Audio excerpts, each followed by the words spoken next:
Happy Monday. I don't know if you can hear the rain coming down. I've just had to shift this angle a little bit and film in my normal video mode instead of. Oh, that is getting loud. Let's shut that door. Let's shut that door. Film in normal video mode because the cinematic view wasn't picking up enough light. It said not enough light.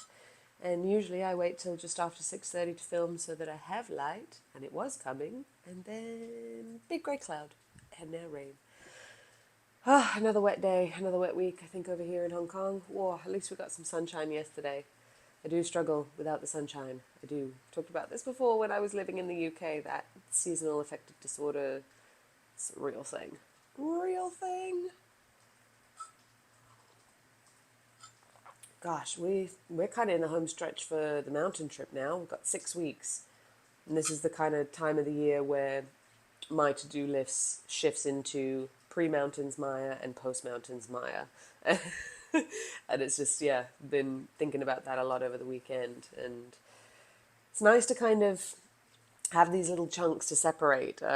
Really starting to play a lot more with how I organize my time, my projects, my priorities, and also allowing things to shift, especially when I have built in accountability or built in dates. That's why I always like having something in the diary or booking things in the diary for future dates so that I can work backwards, even if it's just, accountability with friends or things like that.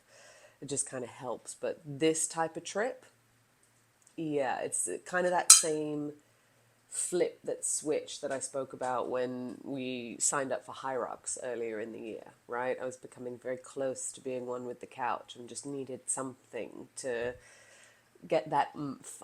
Clearly I wasn't doing it for myself, and so signing up, I even like pressing pay on that button and knowing that the date was in the diary and knowing that we were going to be doing the race. It was that internal flip that just went, all right, now it's up to you how sore you're going to be on the day.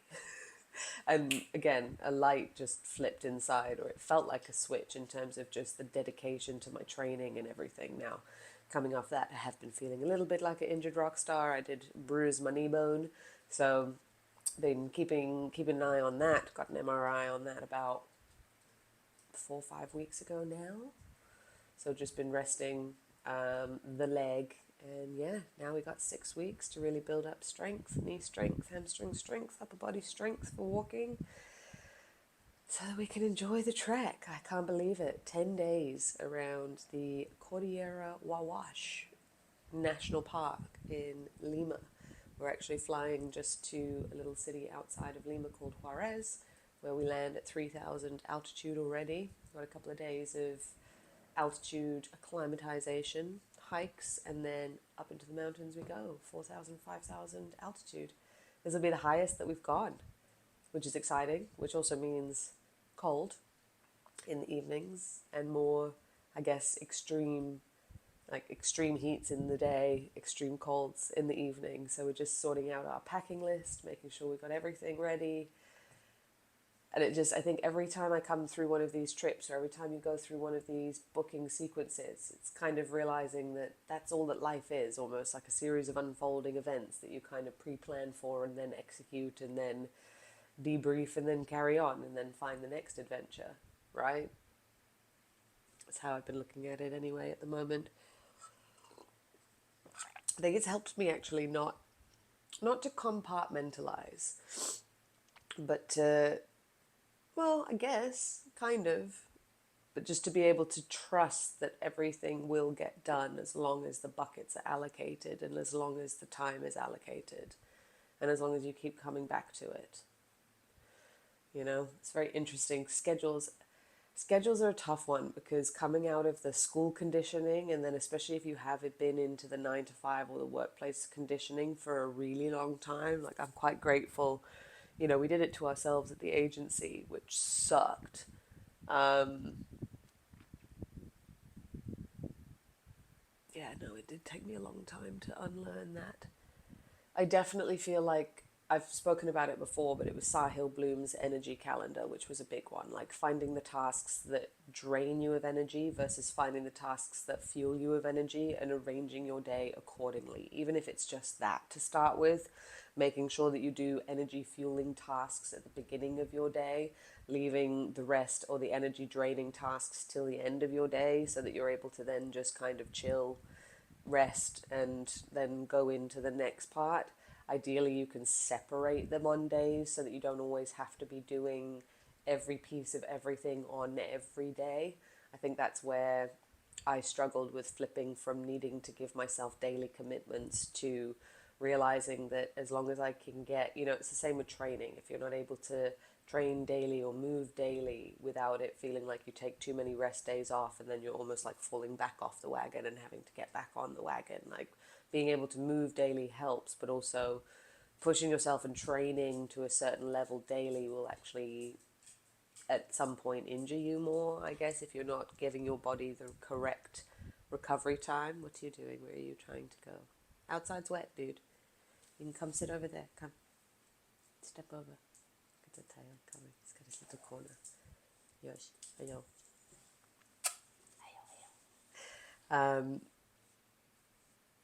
Because I know I was quite like that. And it was the same starting this year with the daily emails, right? It was like daily. Otherwise you lose your streak. For me, that worked for a while. That's why I found daily posting accountability groups very helpful, just to build my own momentum and I guess remind myself that I can do it at that level, at that capacity. It's more just the limiting beliefs that I keep putting onto myself, whether, it's, oh, I can't, don't have 5 minutes, don't have 10 minutes. It's very easy to push it away. So sometimes, setting yourself up with a daily cadence helps, but then at a certain point, you've got to realize where that's becoming detrimental to the thing and whether you're being stubborn to the commitment or realizing that maybe then the commitment's evolving. Because that's my word for this year is commitment, and commitment to the process and commitment to the reps and commitment to the work and building and just everything really. But it was when it was June, it was the beginning of June, and I'd noticed that the daily newsletter writing, because I wasn't able to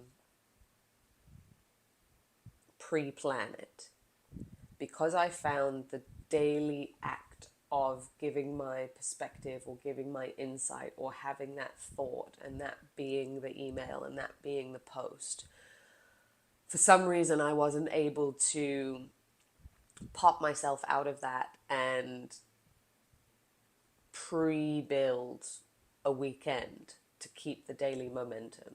And I was realizing a couple of weekends before the beginning of June, I was starting to really not enjoy, and I was pushing it, and it was annoying me, and I was then half thinking, and then one of the weeks I put something out that I wasn't fully, it's not even, needing everything to be perfect. I think that perfection I've taken off the table. It's more thoughtfulness. I think if you start to get the point where the thoughtfulness is leaving and it's just becoming a rote act of doing something, I think that's more detrimental to the business than not sending an email.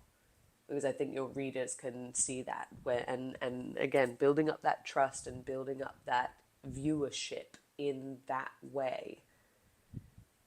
You send too many emails that have a half thought or are not really fully thought through, and your audience will just lose interest. So I'd recognized that the 2-3 weekends leading up to it hadn't enjoyed the writing, and it was almost making me not want to carry on my daily thing. And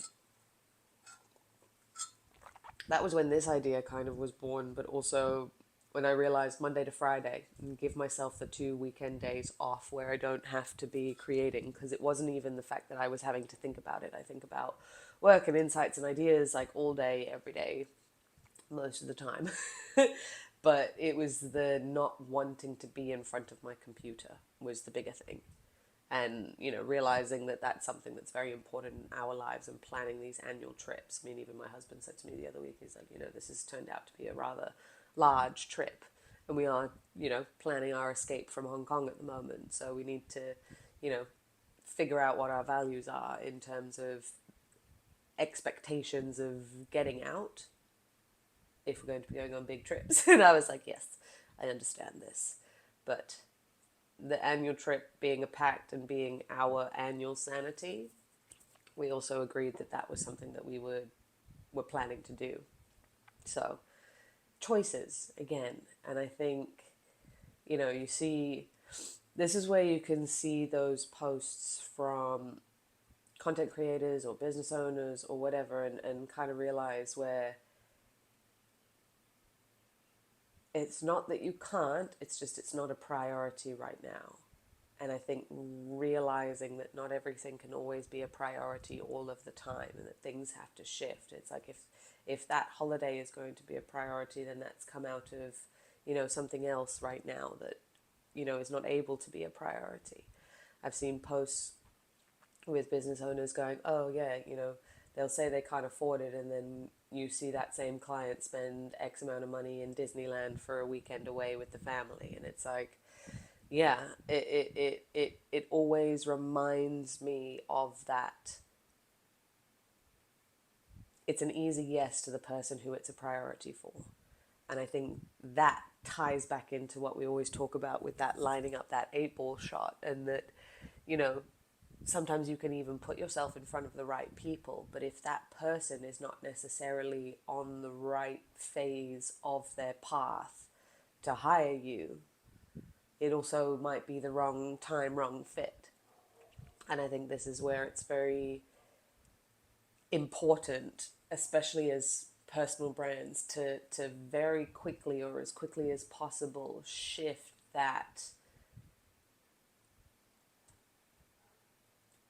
the wheel of how you are marketing and how you are bringing people in. And it's really difficult at the beginning, because unless you already have a business or clients that you're currently operating on, everybody's like, you're in sort of two camps. You're either just starting and you've not got any of the experience that you're looking to actually provide like clients with, or the service that you plan on providing. So you're in that beginning phase of even getting your first, proof of concept. That's why they say go work for free, go offer a case study, go offer not even a discount, just it's almost like a founding member rate. I do it for you for this price to test my theory. That's the exchange for doing it. Not that it's valued at less, but it's because your Rolodex and your portfolio isn't as built up to actively and confidently charge higher for it, right? Whereas if you've already been doing years of the reps and then you're moving online, that's a different ball game, because you have proof of concept. And there are a lot of coaches and a lot of people out there that won't work with beginners. And that's why you see a lot of these coaches get quite a lot of quick results online with their clients, because their clients are coming to them at a baseline of a certain awareness level. And like, if they've built a clientele, or they've built their own business, or they've created an income to a certain point, they've already gone through enough training in that sense to tackle the next bit, and to just need a third party to help guide them a little bit more. But for them to go and action it, it's not new, it's not as scary, it's not as, you're not busting through so many damn limiting beliefs at the same time as you do if you're just starting to put your own thing out there online. So I think it's also good to be aware of that.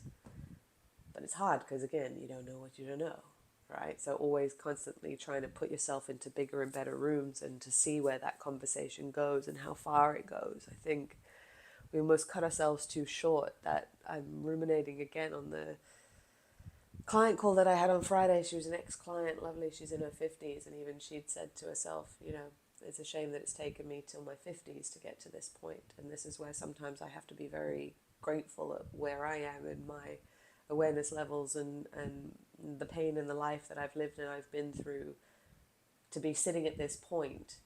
And this is where I've also got to remind myself to be very patient and know that I'm not chasing certain things, because I've already seen what that game, I know how that game ends.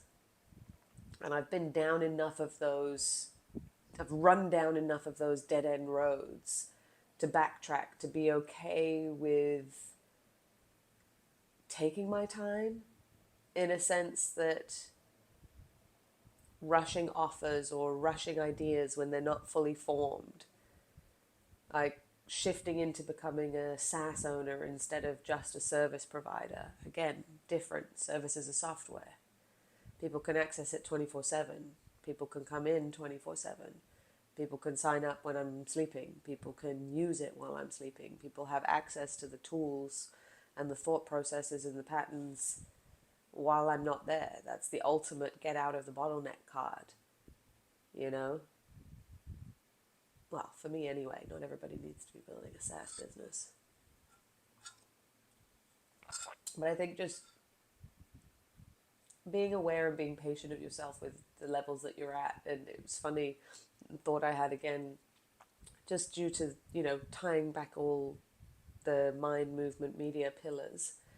And I think the reason why so much advice always stems back to give yourself a fitness goal, give yourself a training goal, like challenge yourself to see how good you can feel, to get fit, to actually fuel your body and go through that process, because that process will teach you more about the limiting beliefs and the fear and the shit that you have to go through in business viscerally as well, because you can see it and you can see the results and you can feel it and you can feel the difference. You can feel the energy. You can feel, it's just a whole nother level of experiencing what you're capable of and proving to yourself that by showing up and by going through a process. I think it's easier, it's less easy to lie with what's going on with the body in terms of, giving yourself a program. You either stick to the program or you don't. So you're either going to get the results or you're not. It's a bit more binary in that sense. Obviously, yes. Oh, don't know where that yawn came from. Oh. Things can happen in between, but it's been fun getting back on the gym floor and reassuring these ladies and these clients that are coming in that if they're looking for a weight loss journey or a building strength journey, like there is the formula. There is a formula. Our bodies do have more of a formula than other things, and fitness in terms of getting strong, getting healthy at the very fundamental level, the base level. You don't need to be at the athletic level and worrying about isolation or overtraining this or doing too much or getting too bulky. It's like you're not gonna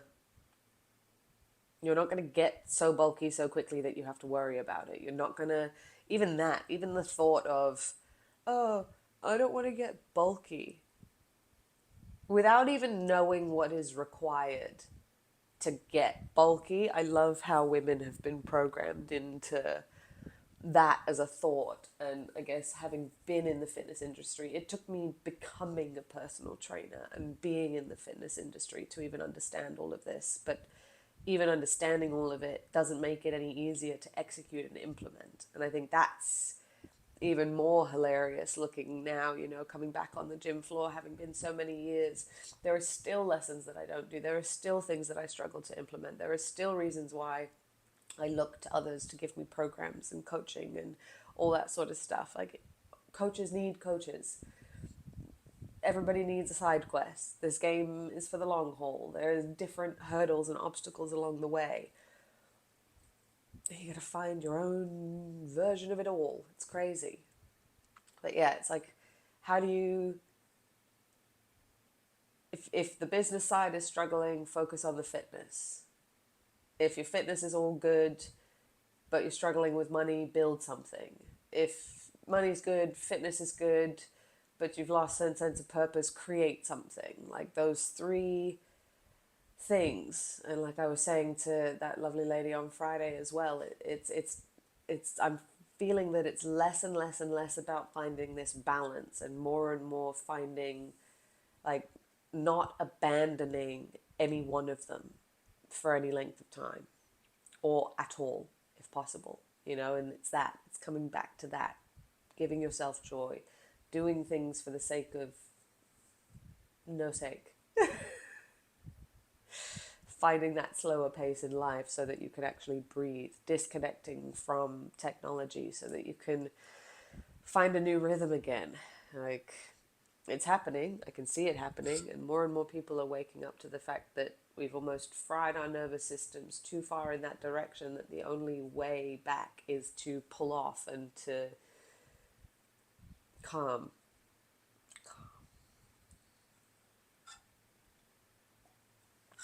Calm. Covered quite a few different things. I don't know if they all relate. But yeah, Monday morning, another week. Really enjoying these episodes. Really enjoying these. I'm enjoying it again. And things are shifting. Funny that. 6 weeks until the mountain. Got a couple of little side quests and exciting things that I'm doing. Painting. Not finished yet. It's coming. That flipped a switch. We'll sort that out. You'll be able to see it before I send it, but you've got to not show her until it gets there. All right. I'll see you guys tomorrow.